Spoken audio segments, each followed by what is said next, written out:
Oi, tudo bem? Bom ter você aqui de novo com a gente e retomando aqui alguns vídeos com algumas dicas, alguns bate-papos, algumas ideias sobre a educação infantil principalmente.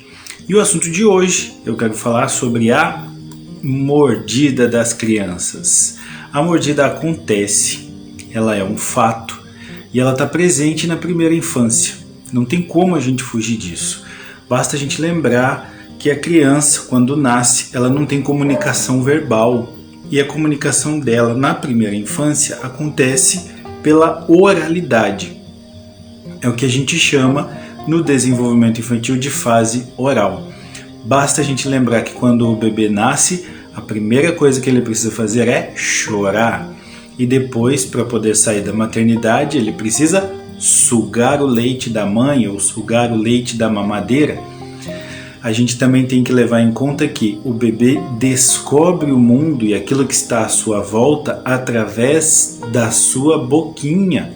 Então ele vai pôr a mãozinha na boca, às vezes põe até o pezinho, ele vai lamber as coisas, vai babar em tudo, né? E depois quando vem a dentição, então a salivação se torna muito mais evidente e isso traz uma irritação muito grande para a criança, porque está mexendo com o aparelho que tem mais percepção sensorial para ele na primeira infância.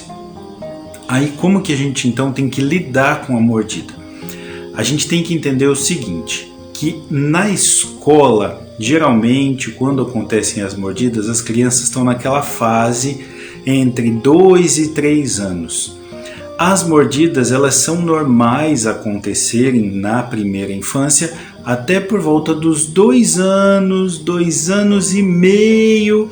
Se começar a passar disso, já a gente tem que ficar atento.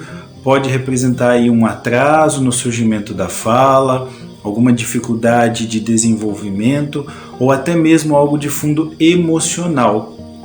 Uma ansiedade, uma preocupação que a criança não sabe expressar ainda. Por que eu digo isso? Porque a mordida é um reflexo comunicativo de ansiedade, de preocupação, de raiva, de irritação. Basta a gente ver quando que elas acontecem. Geralmente a criança morde quando ela está disputando um espaço ou algum objeto. Então, as crianças estavam brincando e de repente uma mordeu a outra. Uma criança estava sentada num brinquedo, a outra criança queria ir naquele brinquedo e mordeu o coleguinha. E aí surgem as preocupações. Por quê? De um lado, a escola fica apreensiva, porque como aconteceu uma mordida debaixo dos olhos dos professores, dos cuidadores? Do outro lado, a família de quem mordeu fica apreensiva, porque não é comum que meu filho faça isso. E a família de quem recebeu a mordida, obviamente, não vai gostar de uma situação de mordida de graça. Então, como que a gente tem que proceder nessas horas? Primeira coisa, a escola tem que perceber qual momento acontece a mordida. Quais são os momentos mais propícios para isso acontecer? É numa hora de interação entre as crianças? É de repente próximo à hora da saída, quando as crianças sabem que vão embora? Será que isso acontece na hora do soninho? Ou será que as crianças estão desfrutando de um tempo de ócio, ou seja, um tempo livre que não está tendo orientação ou uma supervisão? Então a gente tem que identificar quando que isso acontece. Eu trabalhei num lugar onde certa vez, na hora do soninho, um menino mordeu o outro. E não só uma vez, mas isso se tornou recorrente porque num outro dia o mesmo menininho mordeu o outro na hora do soninho.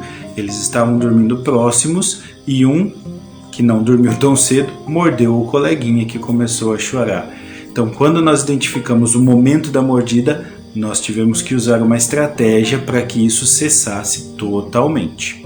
Outra coisa que a gente tem que prestar atenção também é que a mordida está num contexto de mudanças muito grandes. Então, entre 2 e 3 anos, a criança está deixando a fralda, está controlando o esfíncter, xixizinho, cocôzinho, está interagindo com um monte de gente perto dele.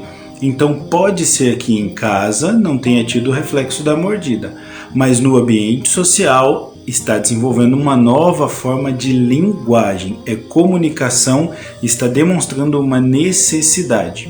Identificamos o problema? Vamos agora agir. De que maneira? Vamos conversar sobre o assunto.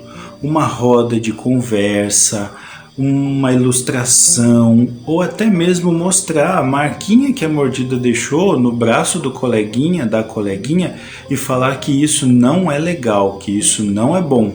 Embora tenha acontecido, não é algo que deixa os outros felizes. A gente não pode condenar a criança que mordeu. Muitas vezes ela não tem ideia do que ela fez, mas a gente precisa mostrar que morder é errado. A criança, quando a gente fala com ela com clareza, de um modo bem objetivo, ela entende tudo que nós falamos. Ela pode não comunicar e não verbalizar tudo, mas ela compreende tudo. Compreende até os sentimentos e as emoções que a gente coloca nas situações. Por isso, não colocar culpa, mas colocar a responsabilidade pelo ato e dizer que aquilo é feio. Um outro passo é trabalhar de uma maneira mais lúdica a respeito da mordida. É possível falar sobre introduzir assuntos como a alimentação, o experimentar de frutas, de texturas palatáveis, de aromas, e isso vai trazer para a criança uma satisfação no morder, ao mesmo tempo novas sensações e novas experiências.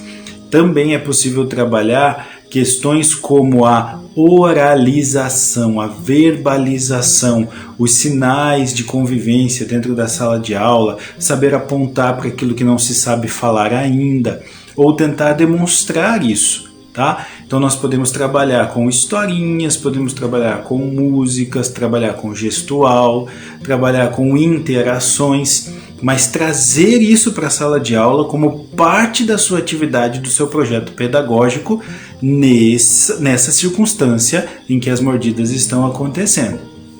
Um outro passo muito importante é trabalhar para que não haja reincidência. No exemplo que eu falei para vocês, um dos menininhos, ele mordia o outro coleguinha e ele ia no mesmo coleguinha. Por quê? Porque já teve ali um momento de interação, ele mordeu aquele coleguinha, ele percebeu como é que é, percebeu a reação que tem, então a tendência é que haja uma reincidência com a mesma criança. Nós precisamos ter muito cuidado e muitos olhos. A gente costuma dizer que em sala de educação infantil as crianças se perdem e de fato, onde tem muita criança, a tendência é a gente ver só a correria e essas situações às vezes passam despercebido. Mas a gente precisa preencher esse tempo. Então, se é uma interação coletiva, como que as crianças vão interagir? O que elas vão usar? Em que ambiente elas estarão? É um parque onde elas vão correr? É um playground? É o lugar onde estão as mesas? Eles vão lidar com o quê? Com pecinhas, com massinha, com brinquedos, com lápis? Tudo isso tem que ser intencional para que a gente tenha um olhar, uma percepção e que não haja uma reincidência. Um outro passo muito importante é a gente lembrar que a criança não faz isso por intencionalidade, não tem uma maldade, não tem um desejo violento, primariamente falando. Então a gente precisa orientar as ações da criança para que ela canalize essas emoções, essas reações de modo saudável, que ela tenha esses escapes, ok? Outro passo importante é a comunicação com a família. Nós precisamos falar para a família do que aconteceu. Muitas escolas usam a agenda, outras usam o grupo do WhatsApp. O importante é que essa comunicação seja direta, preferencialmente rosto a rosto ou um telefonema para que a pessoa saiba a entonação que você vai usar para reportar o assunto. Então falar para a família de quem mordeu, que aconteceu, como aconteceu, qual a circunstância e que atitudes já estão sendo tomadas. A gente não deixa isso para resolver no próximo semanário, no próximo planejamento. A gente entra com as medidas assim que as coisas acontecem. Por quê? Porque é uma mudança de hábitos. Na educação infantil, nós estamos formando hábitos e desenvolvendo autonomia.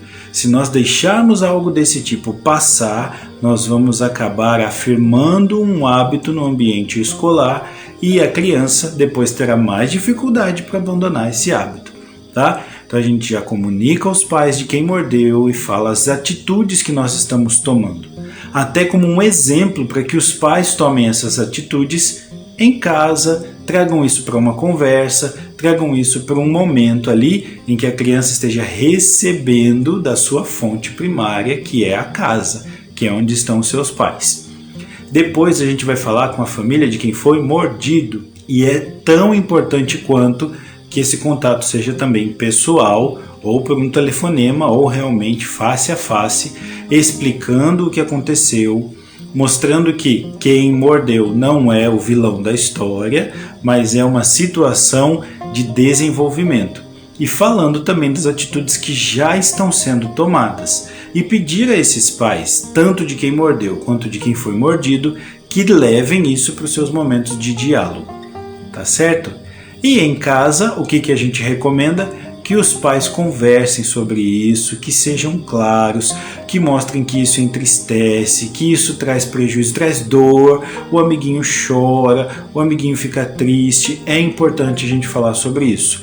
E jamais, embora eles sejam fofinhos e dão vontade de morder, jamais brincar de morder com crianças que estão na fase da mordida.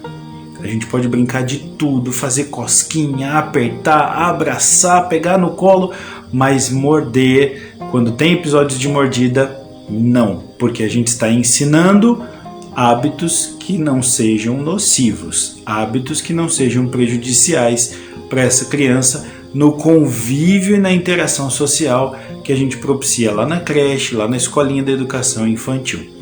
Tá bom? Eu espero que esse conteúdo ajude você que é professor, professora, você que é pai, mãe, você que é terapeuta, que atua com crianças a lidar com a situação das mordidas. E que você possa também compartilhar esse conteúdo com alguém para que possa aí ajudar outras famílias. E se eu puder te pedir mais alguma coisa, eu vou pedir para você curtir, compartilhar, deixar o seu comentário, trazer as suas ideias, que eu tô aqui para te ajudar a compartilhar aquilo que eu sei ou correr atrás até daquilo que for te ajudar na prática com esses pequenininhos, essa galerinha aí que enche a gente de alegria e que traz pra gente muita satisfação, tá bom? Fica com Deus e até o nosso próximo encontro. Tchau!